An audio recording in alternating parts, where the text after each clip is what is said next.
नमस्कार, आप सभी का स्वागत है आपके अपने YouTube चैनल पर। आज की इस वीडियो में हम शिक्षा विभाग और उसमें आने वाले नए नियमों के बारे में जानेंगे शिक्षा मंत्री जी से कि उनका क्या कहना है। सबसे पहले जब हमारी सरकार बनी, मुख्यमंत्री अशोक गहलोत जी ने मुझे शिक्षा मंत्री का दायित्व दिया। सबसे पहले हमने शिक्षक की जो समस्याएं थी उसको ध्यान में रखा और जो उनका कैलेंडर था उसको ठीक करने का काम किया। उनकी जो समय सारणी थी उसको ठीक करने का काम किया। टीचर्स की एक समस्या थी कि हमें जो प्रशिक्षण दिया जाता है दूसरे ज़िलों में दिया जाता है, आवासीय होता है। 10 दिन तक महिला शिक्षिकाएं जो हैं वो जयपुर की बाड़मेर में रहती हैं, दूसरी जगह रहती हैं, तो उनकी समस्याओं का समाधान किया गया। उसको गैर आवासीय प्रशिक्षण किया गया और उसके बाद में हमने जो बाल सभाएँ गांव के चौपाल के अंदर करने का काम किया, राज्य स्तर के ऊपर बाल सभा करने का काम किया। बच्चों को एक तरीके से गांव के जो प्रबुद्ध जन हैं, भामाशाह हैं, उनके अभिभावक हैं, उनके बीच में उनको प्रतिभाओं को दिखाने का काम किया। और जो सबसे शानदार काम हमारी सरकार ने जो किया शिक्षा विभाग में, वो 70 साल में किसी ने सोचा तक नहीं कि आज के ज़माने में गरीब का बेटा भी इंग्लिश मीडियम के स्कूल में पढ़ना चाहता है। उसके मन में कल्पना होती है लेकिन वो मन महसूस के रह जाता है क्योंकि उसके पास में संसाधन नहीं होते, उसके पास में खर्च करने को प्राइवेट स्कूल में अपने बच्चों को इंग्लिश मीडियम पढ़ाने के लिए पैसे नहीं होते हैं। तो हमने पहली बार महात्मा गांधी जी की स्मृति में माननीय मुख्यमंत्री जी को हमने एक प्रपोजल रखा कि हम इस तरीके से पहले 33 ज़िलों में 33 इंग्लिश मीडियम के school, Mahatma Gandhi English medium school खोलना चाहते हैं। मुख्यमंत्री जी ने आशीर्वाद दिया और हम लोग आगे बढ़े। दूसरी साल में हमने जिन ब्लॉकों में हमारा विवेकानंद मॉडल स्कूल नहीं है वहाँ 134 को छोड़ करके बाकी 167 जो हमारे ब्लॉक थे उनमें Mahatma Gandhi English medium school खोले और उसका परिणाम ये रहा कि 33 ज़िलों में 11,000 और अब जब हम 201 स्कूलों में इंग्लिश मीडियम पढ़ा रहे हैं तो हमारे पास 70-75 हज़ार के लगभग वो बच्चे इंग्लिश मीडियम में पढ़ रहे हैं। जो बच्चे मैं समझता हूँ जो अभिभावक 1 लाख रुपए तक का खर्चा साल का करते थे, 50,000 रुपये से लेकर के उनको निःशुल्क इंग्लिश मीडियम की स्कूलें दी जा रही है।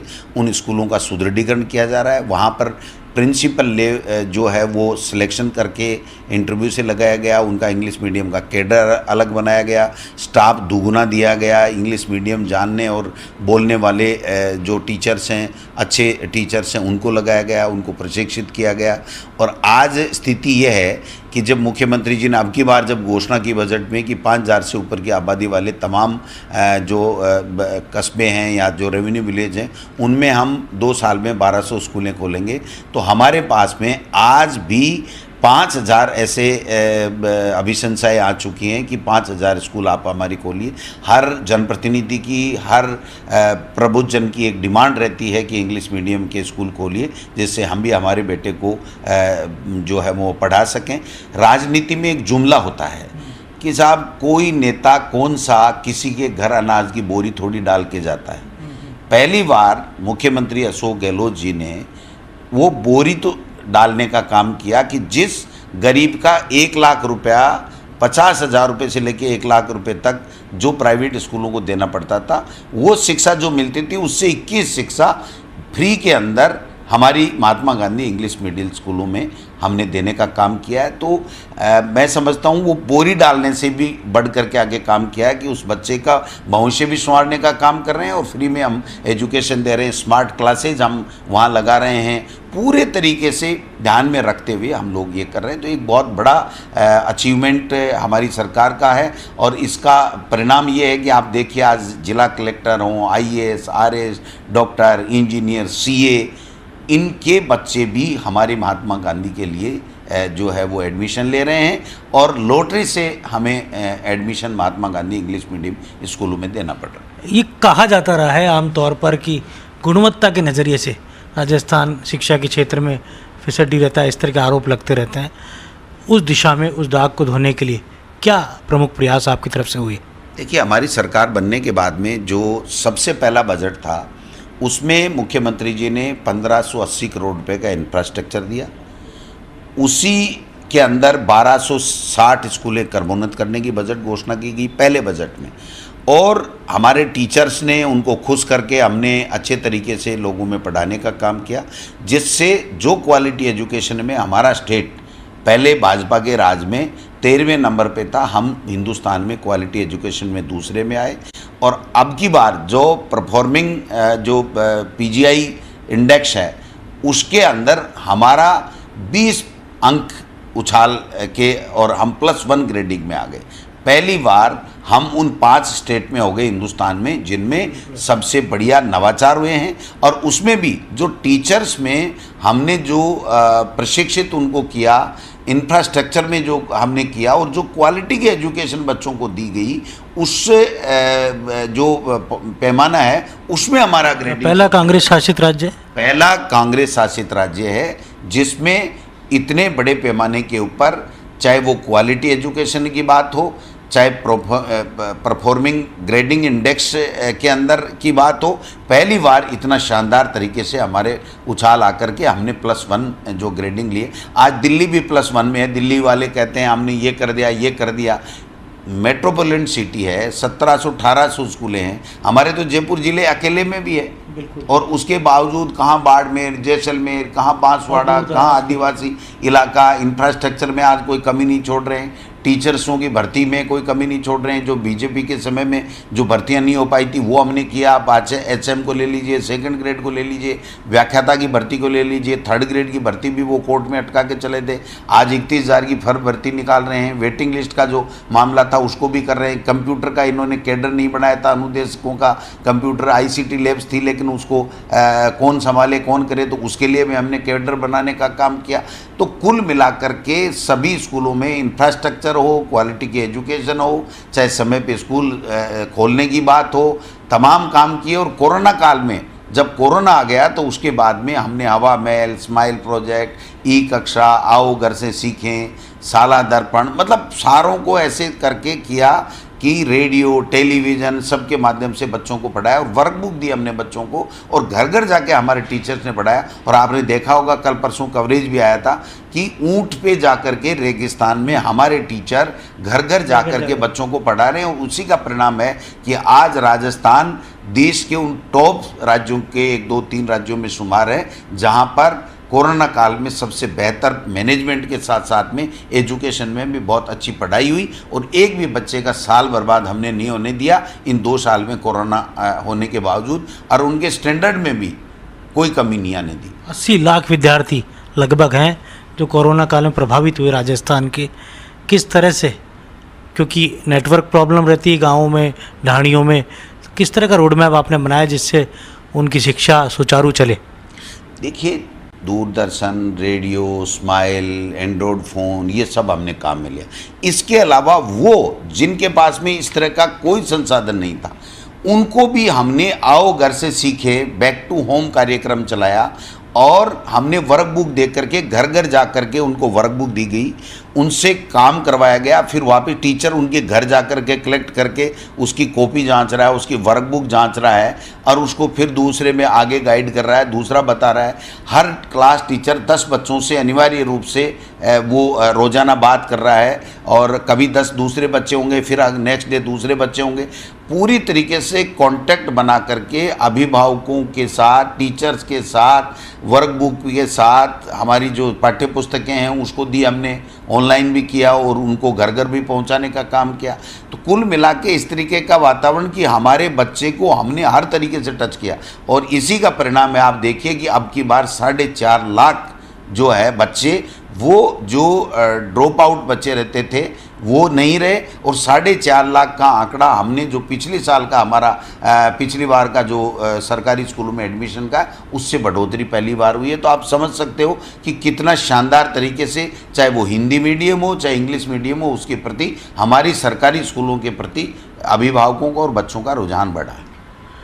अमूमन ये देखा जाता रहा कि पिछले कार्यकाल जो रहा भारतीय जनता पार्टी का, कई आंदोलन शिक्षा मंत्री के खिलाफ होते थे, शिक्षा विभाग की नीतियों के खिलाफ होते थे।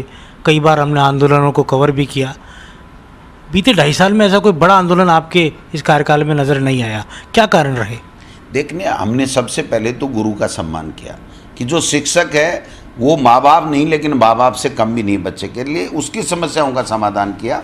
उसके बाद में क्वालिटी एजुकेशन देने के लिए हमने उन बच्चों को घर घर तक टीचर और बच्चे का जो कनेक्शन, अभिभावक और टीचर का जो कनेक्शन है उस कनेक्शन को करने का काम किया। और जो टीचर्स की समस्याएं ही आप देखिए, जब मैं शिक्षा मंत्री बना था तो 15-16 हज़ार ऐसी परिवेदनाएं थी जो बरसों से उनके शिक्षकों की लंबित थी। हमने मंडल वाइज उनके कैंप लगाए, कैंप लगा करके उसको जीरो किया। हमने जो शिक्षक की समस्याएं थी कि साहब हमारी एसीपी की समस्या है, हमारी मेडिकल बिल की समस्या है और कोई समस्या है, तो हमने साला दर्पण के ऊपर उसको पहली बार ऑनलाइन करने का काम किया। फिर टीचर लिए घूमते थे, साहब हमारा ट्रांसफ़र है, ये आवेदन है, तो हमने उसको भी ऑनलाइन करने का काम किया। हमने टीचर्स की जो हाज़िरी है वो डेली हाज़िरी हमने उसको साला दर्पण पे ऑनलाइन किया। अगर डिपुटेशन हमको करना पड़ रहा है किसी वजह से तो उसको भी हमने ऑनलाइन करने का काम किया।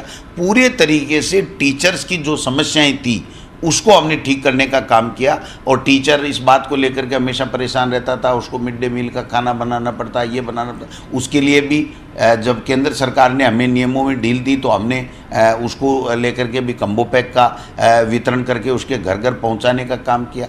आज मुख्यमंत्री जी ने अब की बार बजट में घोषणा की है कि 1 से 8 तक के लिए ड्रेस ही हम खरीदेंगे। तो टीचर को, अभिभावक को, बच्चे को, हमारे स्कूलों के सुदृढ़ीकरण को, आईटी जो लैब हैं, हमारे आईसीटी लैब्स हैं, उनमें भी हम भारत सरकार से पैसे ज़्यादा लेकर के आए हैं। हमने बाल सभाओं के माध्यम से, और एक नवाचार जो हमने किया था कि एनुअल फंक्शन सरकारी स्कूलों में नहीं होते थे, प्राइवेट में होते थे, हमने एनुअल फंक्शन सब में कराए, जिससे 100 करोड़ के लगभग हमें भामाशाहों से भी पैसा मिला। पहले 50-60 शिक्षक जो है वो पुरस्कृत 1 साल में होते थे, हमने उसको 1100 की संख्या बढ़ा दी। ब्लॉक से लेकर के जिला और स्टेट लेवल के ऊपर उन जो टीचर्स हैं उनको हमने पारितोषिक देने का काम किया, पुरस्कृत करने का काम किया।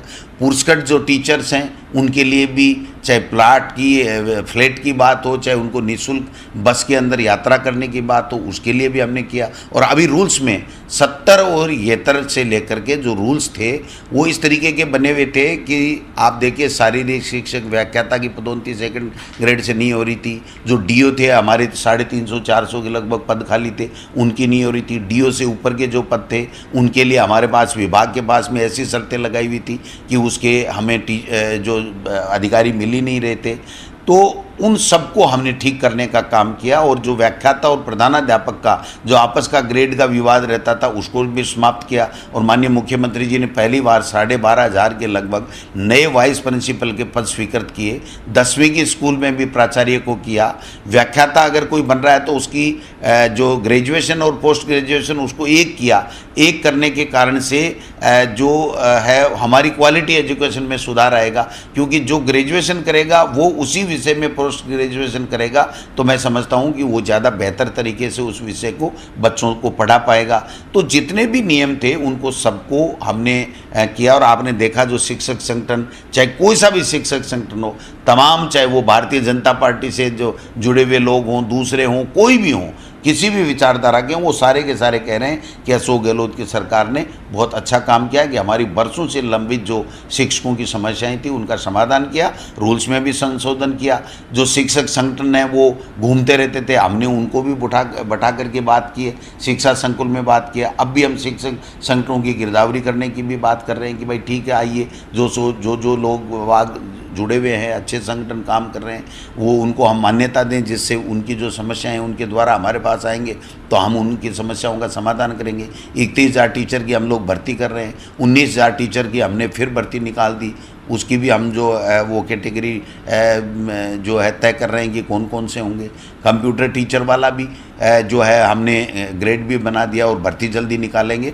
और मैं कहना चाहता हूँ आपके चैनल के माध्यम से कि जो भी अनुदेशक हम ले रहे हैं एक समय बाद में एक समय तय कर देंगे, उसके बाद में 100% वो नियमित होगा। वो किसी को कोई निकाल नहीं सकता उसको लेने के बाद में। ये थोड़ी बहुत भ्रांति जो फैलाई जा रही है, जिस दिन भी हम विज्ञप्ति निकालेंगे उसको पूरी तरीके से क्लियर कर देंगे। मुख्यमंत्री अशोक गहलोत जी की एक ही मंशा है कि एक भी भर्ती हमारी कोर्ट में अटकनी नहीं चाहिए। अगर भर्ती है तो उसको वापस लाइए। आपने देखा होगा कि जो वेटिंग लिस्ट का SLP हमने कर रखी थी, उस SLP को वापस लेने का मुख्यमंत्री जी ने परमिशन दिया और हमने विभाग में निर्णय किया। बाकी कुछ वेटिंग निकालने की जो बातें कर रही हैं उनको भी हम लोग करेंगे। तो कहने का मतलब, चाहे शिक्षित बेरोजगारों की समस्या हो उसका हम समाधान कर रहे हैं, टीचर्स की समस्या का समाधान कर रहे हैं, अभिभावक की जो समस्या है उसका समाधान कर रहे हैं। प्राइवेट और सरकारी में हमेशा ही एक विवाद रहता था, पहले भी रहा, फीस को लेकर के भी रहा, लेकिन उसको भी हमने बहुत ही शानदार तरीके से सुलझाने का काम किया। अभी भी एक विवाद आ रहा है, उसको भी हम लोग कह रहे हैं कि मिल बैठ के सुलझा देंगे, कोई इस तरह की बात नहीं है। कहने का मतलब कि सरकारी शिक्षा में 2.5 साल में जो ऐतिहासिक काम हुए हैं, मैं समझता हूं कि आज तक कभी नहीं हुए और सब लोग खुश हैं। शिक्षा विभाग में हर वर्ग खुश रहना, जनप्रतिनिधि भी खुश, टीचर भी खुश, अभिभावक भी खुश, गांव के मोजी लोग भी खुश। एनुअल फंक्शन हुआ तो 2-2, 5-5 हज़ार लोग एक स्कूलों में आ रहे थे। 100 करोड़ रुपए बाबा साहब ने पूरे राजस्थान में दिया। आप देखिए, ऐसे कोई दे सकता है क्या? कोई कमरा दे रहा है, कोई स्टूल दे रहा है, कोई कमरे दे रहा है, कोई फर्नीचर दे रहा है, कोई कुछ दे रहा है। तो आप समझ सकते हैं कि किस प्रकार से नवाचार एक जो हमने तैयार किया कि संभाग वाइज हम लोग गए, मैं गया, खुद गया, मेरा प्रमुख शासन सचिव कोटा में किया, हमने बीकानेर में किया कि भाई आओ चले विद्यालयों की ओर। तो ये कार्यक्रम था जिससे पीओ जो लेवल के लोग हैं वो आएँ, उनसे पूछें, उनकी समस्या पूछें, उनसे सामने रूबरू हों, ये करने का काम किया। अब एक बीड़ा मैंने उठाया है कि हम लोग जो भी कोर्ट केसेज है, चाहे वो शिक्षक के हैं, चाहे वो शिक्षक के खिलाफ हैं, चाहे डिपार्टमेंट के खिलाफ हैं, उनके लिए जल्दी ही एक कार्य योजना बना करके हम हमारी शिक्षा विभाग की अदालत लगाएंगे, उसमें उन लोगों को बुलाएंगे और अदालत लगा करके उनके मुकदमों का उनको कोर्ट में नहीं जाना पड़े। अगर उनका किसी का कोई हक बनता है, उस समस्या का समाधान हम हमारे डिपार्टमेंट के स्तर के ऊपर करेंगे, जिससे उन लोगों को कोर्ट में नहीं जाना पड़े। कंप्यूटर शिक्षक के लिए क्या अलग कैडर बनेगा? बिल्कुल, जो कैडर बनेगा, और ये हमारी जो अनुदेशक लेने की जो बात की गई है उसमें एक समय बाद में वो 100% स्थायी होंगे, उनके लिए अलग कैडर बनेगा। उनकी वेतन श्रृंखला निर्धारित की गई है, वेतन श्रृंखला के आधार पर उनकी प्रमोशन की व्यवस्था की गई है। उनके जो जैसे जैसे औरों के टीएडीए बढ़ते हैं वैसे के वैसे बढ़ेंगे। किसी तरीके से किसी भी टीचर को, किसी भी व्याख्याता कंप्यूटर टीचर को तो हम वैसे ही आरपीएससी से लेंगे, लेकिन जो अनुदेशक और वरिष्ठ अनुदेशक है, अनुदेशक हम लेंगे, उसको वापस नहीं निकाला जाएगा। किसी को भ्रांति रखने की जरूरत नहीं है। जो लोग बाहर धरना प्रदर्शन कर रहे हैं, मैं उनसे आग्रह करूंगा वो आएँ, हमारी बात को सरकार क्या चाहती है वो समझें और अपनी एग्जाम की तैयारी करें। हम जल्दी इसकी विज्ञप्ति निकालेंगे, वो अपनी एग्जाम दे करके अपनी नौकरी पाएँ। उनको किसी तरीके से किसी को वापस नहीं निकाला जा रहा है।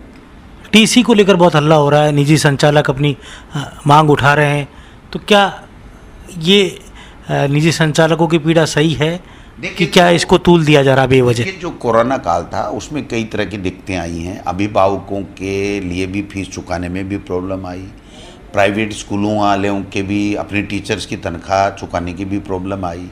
लेकिन ये जो फैसला हमारा लिया गया है कि एक बार हम लोग प्रोविजनली एडमिशन बिना टीसी देंगे, जिससे कोई भी हमारा बच्चा जो है वो ड्रॉप आउट नहीं हो। क्योंकि जब हमारे आरटी कानून बन चुका है मनमोहन सिंह जी के समय, तो हमें 14 साल तक के बच्चे को अनिवार्य रूप से शिक्षा देनी है।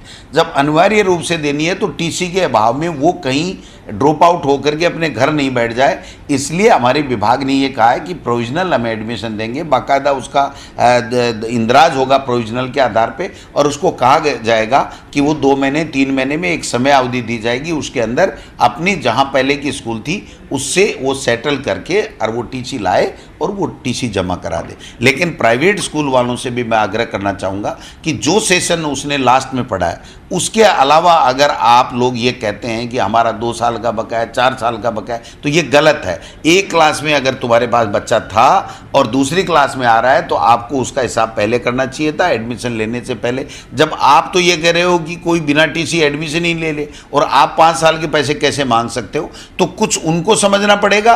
कुछ हम लोग अभिभावक जिनको हमने जो प्रोविजनल एडमिशन दिया उनको भी हम सबको कहेंगे कि आप टीसी लाइए। ये पहले से कानून है कि टीसी लाना है, लेकिन उसके साथ में प्रोविजनल एडमिशन करने का प्रावधान कानून में पहले से है। ये थोड़ा सा समझ का फेर रहा है, मैं समझता हूँ। अब मैं क्लियर कर देता हूँ इसको कि प्रोविजनली एडमिशन हम इसलिए ले रहे हैं कि आरटीई के कानून की हमें पालना करनी है। अनिवार्य रूप से सब बच्चों को, प्रदेश के सब बच्चों को पढ़ाना है।